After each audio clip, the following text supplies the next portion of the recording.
क्या आपको भी लगता है कि दुनिया में कुछ ऐसी जगहें हैं जहां अजीब और खौफनाक चीजें होती हैं? अगर हां, तो चैनल को सब्सक्राइब कर लीजिए, क्योंकि आज हम आपको लेकर जा रहे हैं एक ऐसी ही जगह पर जहां के बारे में सुनकर रोंगटे खड़े हो जाएंगे। ऐसे ही डरावनी वीडियो के लिए हमारे चैनल पर बने रहें। शुरू करते हैं।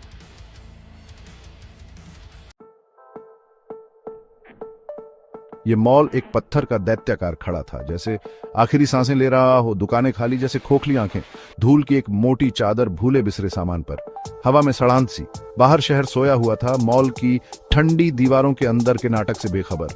अंदर अकेले सिक्योरिटी गार्ड की टिमटिमाती टॉर्च की परछाइयां नाच रही थी। मॉल मर रहा था और आज रात लगता था इसे पता था। राहुल कांप रहा था, अपनी जैकेट को और कसकर लपेटे। ठंडी हवा उसकी हड्डियों तक को चीर रही थी और हर सांस उसके लिए एक चुनौती बन गई थी। उसने अपने चारों ओर देखा, लेकिन सिर्फ अंधेरा और सन्नाटा था। एक और रात, बंद दरवाजों और खाली गलियारों की चेकिंग का एक और राउंड। हर रात की तरह उसे हर कोने की जांच करनी थी, ये सुनिश्चित करने के लिए कि सब कुछ सुरक्षित है। वो 5 साल से यहां सिक्योरिटी गार्ड था, मॉल के स्लो डिक्लाइन को देख रहा था। पहले यह जगह कितनी जीवंत हुआ करती थी और अब यह एक भूतिया जगह बन गई थी। कम शॉपर्स, फिर कम शॉप्स, जब तक कि सिर्फ वही नहीं रह गया। हर दिन उसने देखा कि कैसे एक एक करके दुकानें बंद हो रही थी और लोग इस जगह को छोड़कर जा रहे थे। उसे मॉल अपने सुनहरे दिनों में याद था, जब हर कोना रोशनी से जगमगाता था और हर दुकान में ग्राहकों की भीड़ लगी रहती थी। गलियारों में भीड़, तेज म्यूजिक, बच्चों की हंसी, हर जगह जीवन और ऊर्जा थी।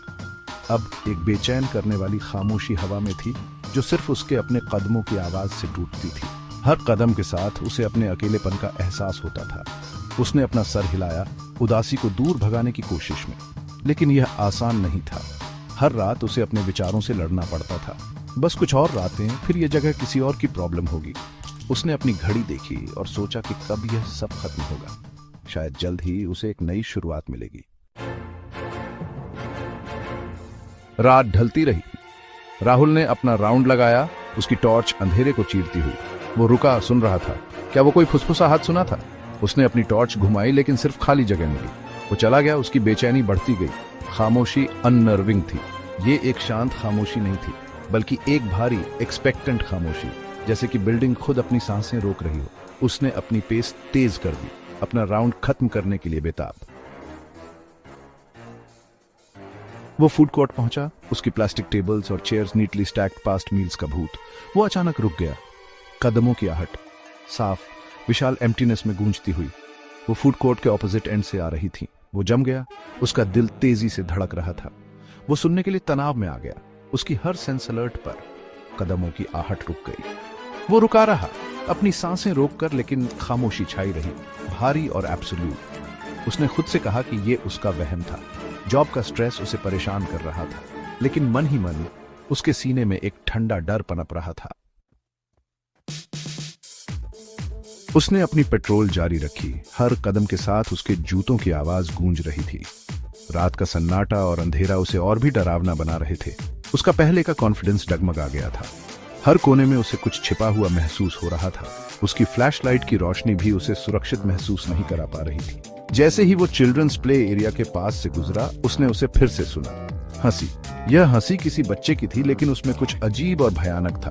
तेज और चिलिंग बॉल पिट से गूंजती हुई, जो अब एक ड्राई और डस्टी एक्सपेंस था। यह जगह कभी बच्चों की खुशियों से भरी रहती थी, लेकिन अब यह एक भूतिया जगह बन चुकी थी। वो धीरे धीरे पिट के किनारे के पास पहुंचा। उसके दिल की धड़कन तेज हो गई थी।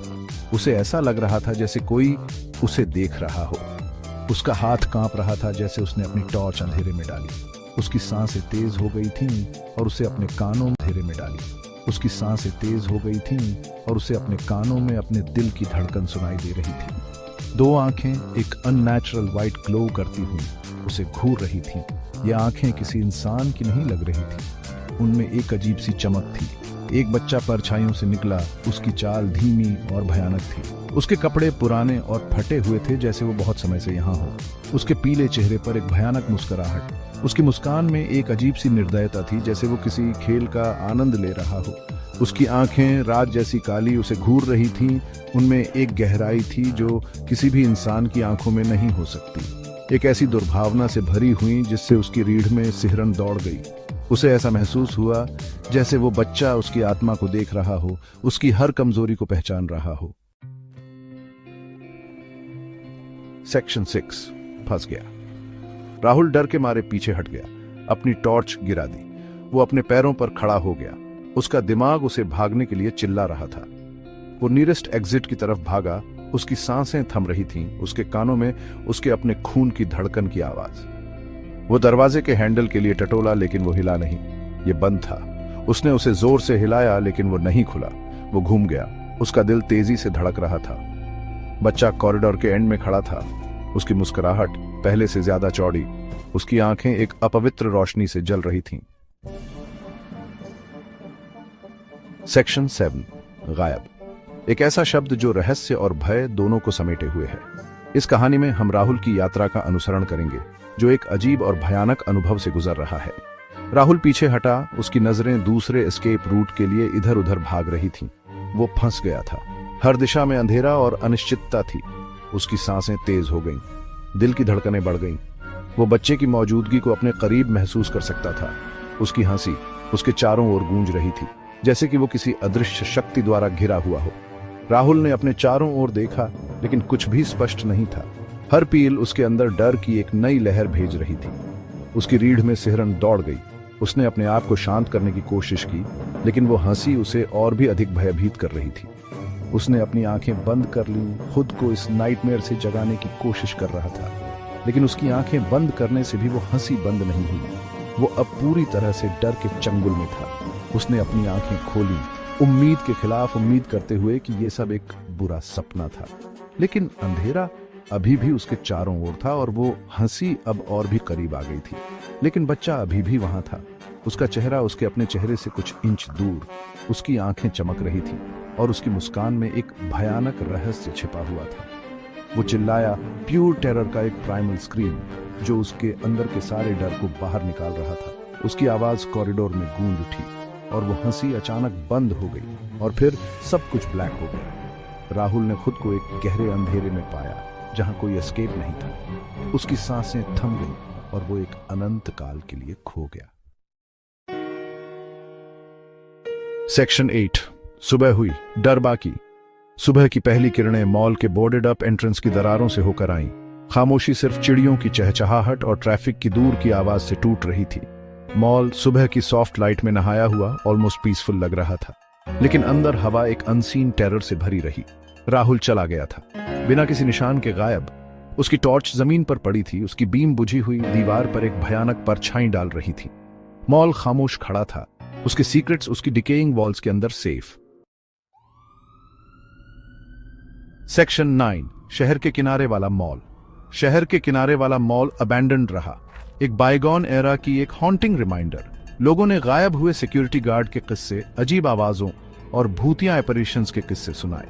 मॉल खामोश खड़ा था, एक कंक्रीट टूम्ब, उसके सीक्रेट्स, उसके हार्ट में गहरे दफन। और रात के सन्नाटे में अगर आप ध्यान से सुने तो आप इसे लगभग सुन सकते हैं।